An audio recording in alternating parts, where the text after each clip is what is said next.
This is the Regalo adjustable gate, and in this video I'm going to show you how to adjust it. So you've got your Regalo gate and you got the area that you want to keep secured. This is an area with steps that you don't want children or animals to go down, right? First of all, what you want to do is you want to keep this side here on the side away from the animals or children so they can't use this bar to climb on, right?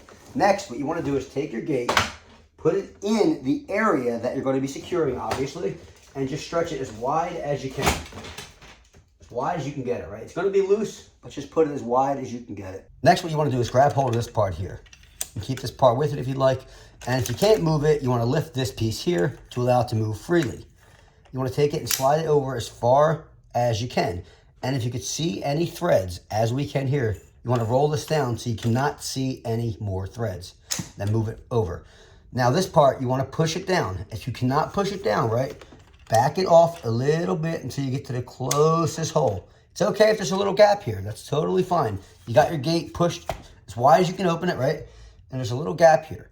All you have to do now is once you take this, right, and you backed it back to the closest hole you had, even if there's a little gap like I have here, it's fine. You want to take it and unthread it. Just keep unthreading it. See how I'm unthreading it? Keep going and going and going. And what this is doing is it's widening this. This is in the pins in the hole here. So it's actually, when it widens, it's actually pushing these two gates in opposite directions and tightening the gate. Look, as you can see, when you get this as tight as possible, pretty much, you don't have to go crazy, but your gate now cannot move.